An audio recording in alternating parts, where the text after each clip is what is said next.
As the recovery begins for the Murphy Canyon neighborhood where a private business jet crashed yesterday, so does the search for answers. The NTSB revealed today the weather alert system and runway lights at Montgomery Field were out at the time.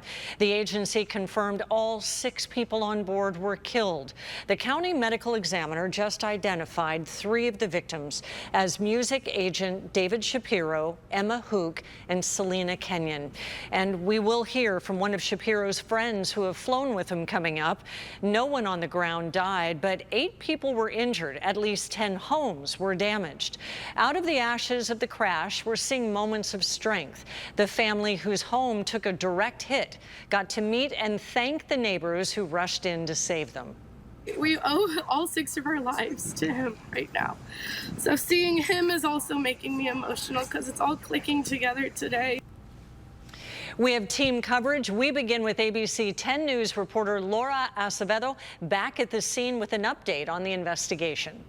Well, the biggest update that we're learning today is that the lighting systems that pilots rely on to help land were out of service at Montgomery Field. The NTSB says the pilot did try to turn them on remotely from the plane, but nothing happened. As federal investigators comb through debris and rubble on Sample and Salmon Streets, families are also trying to pick up the pieces. Less 24 hours, rough, not fun. Stuck in a hotel with 3 kids, 2 dogs. Sean Paiva and his family are staying in an Airbnb with only the clothing on their backs. We ran out of the house with our kids and wallets. We had no clothes for the kids, no diapers for the kids. We don't have clothes. We still don't have clothes. It was Sean's 5-year-old daughter who woke them up early Thursday morning, a memory now engraved in her young mind. A little bit last night, she mentioned hopefully there's no fire when we sleep. The pilot did not report any problems to air traffic control, and he did not declare an emergency. Friday, the NTSB providing the latest on their investigation, confirming the lighting systems that would have helped guide the pilot during landing were out of service. Information the pilot would have had access to before taking off in what's called NOTAM reports. The NTSB says it's unknown if the pilot checked them before departing. Precision approach path indicator and runway 28 right medium intensity approach light system with runway alignment indicator lights at Montgomery Airport were out of service. The system that provides airport weather conditions to pilots was also inoperative at Montgomery Field at the time of the crash, raising more questions about the pilot's ability to land safely. We will continue to investigate pilot qualifications, training, flight history, and other human factors that may have been involved in the accident. The wreckage recovery is happening this afternoon. The NTSB says they will finish their on-scene investigation in the next couple of days. The final report on this crash investigation could take 12 to 24 months. Reporting in Murphy Canyon, Laura Acevedo, ABC 10 News. As we said, the NTSB has said systems at Montgomery Field were out at the time of the crash. The weather alert system, runway lights. Joining us now to talk about all of this, to share insight about what this means, is retired pilot and aviation expert Rich Martindale. Thank you so much, Rich, for joining us. You actually provided us this. So these are the approach lights. These are runway lights. Explain what it is. And now, in light of this new information about no lights, tell me your understanding and what it means. It wasn't clear to me from what he said whether just the approach lights are out or both the runway lights and the approach lights are out. But in either case, they should have been notified that they were out before he took off when he mission planned. And that being the case, you wouldn't start the approach because you have to have the lights at night in the weather to be able to land. So tell us granularly, how did they alert pilots that all these lights are out? What can pilots do? What should they do? Should he have known? All of those questions in our minds tonight. There's a very vast system called the NOTAM system, Notices to Airmen, and every airport will feed that system with any outages that they have. And then when you go to mission plan, you can call up that airport's information and see what is or is not working. And that should be available to you before you take off. What do you know he did as a pilot from what you've listened to? Well, I know that he tried to turn the lights on. I listened to the radar, to the tower frequency, and I heard him check in on tower frequency after approach control handed him off. And as soon as he checked in and said where he was and he was on the approach, you could hear the mic clicks trying to turn the lights on. He's maybe 5 or 10 miles out at the time. He doesn't know that they come on or not. He's just turning them on so when he gets there, they're available. And so he wouldn't have known they were on. He couldn't have seen it. What do you think happened in those moments where he thought he was approaching this approach area here and he was asking for these lights to come on? Clearly, a lot went wrong. Well, he was way far out. So before he ever got there, before he ever got over Lake Murray, he was probably trying to turn the lights on. Once he did that, he's not even looking for them until he gets very, very close to the runway, like within a half a mile of the runway. So at that point in time, he's trying to fly the approach and stay on the glide path that takes him to the runway. And for some reason, obviously, he was well below that glide path. He's a private plane. He is allowed by law, as you've been explaining to us today, to try to make this approach, to figure it, to look at it, and then maybe abort it if he can. Explain how he could have done that. Based on weather. So he knew the weather was bad. It was legal for him to try the approach to see if he could find the runway.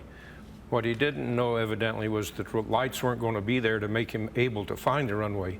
And the rules say once you get within certain distance of the runway, you have to have the runway environment in sight. And the runway environment is this.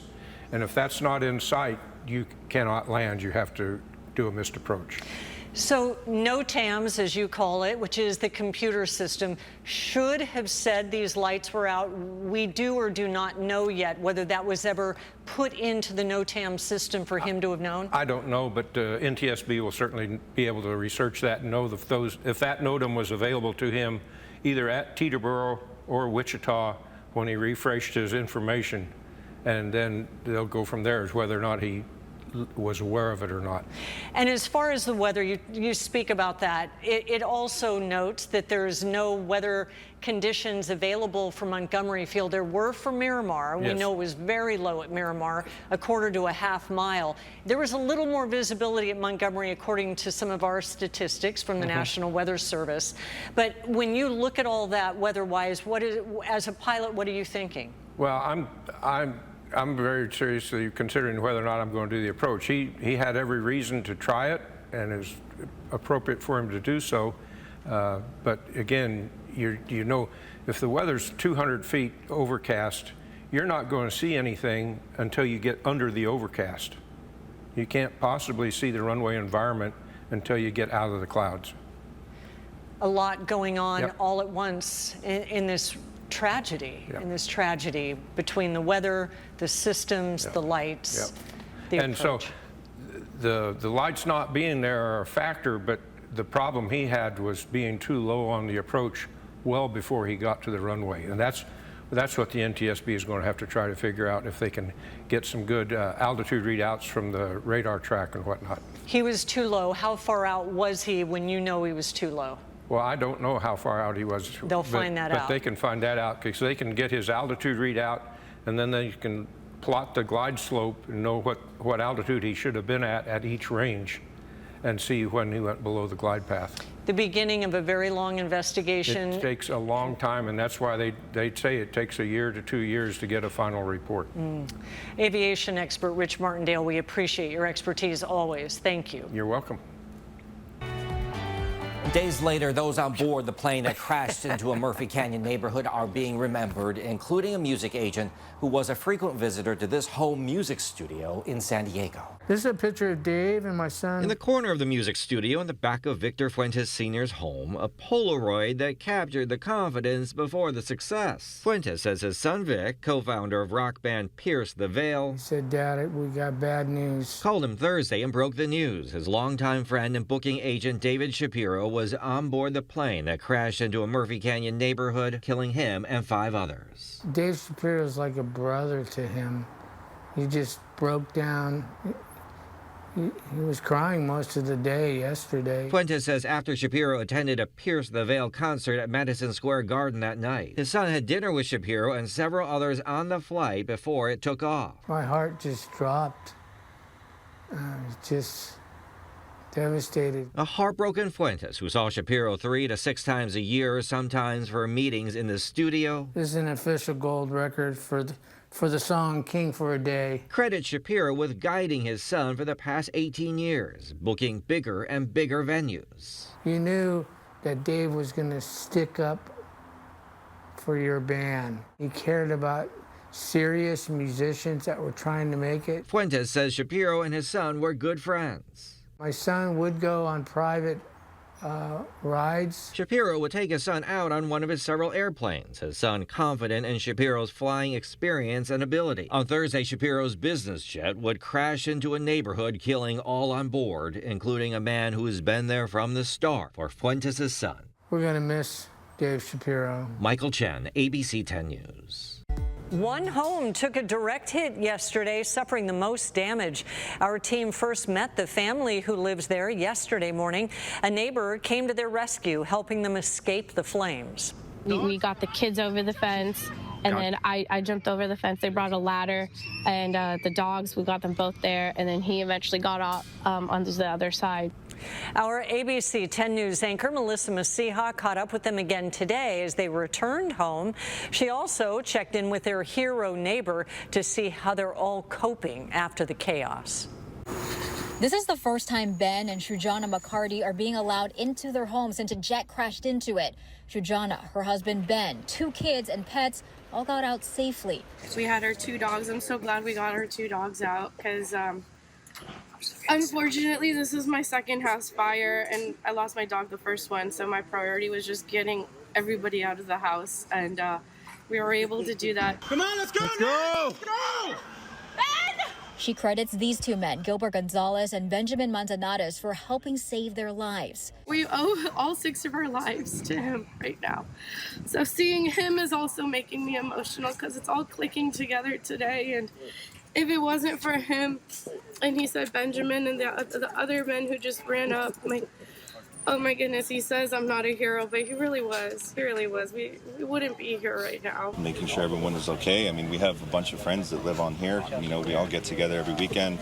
You know, we know each other, even though we're from different ships, different commands. You know, we live in the community. Our kids play together, so, you know, you want to help where you can.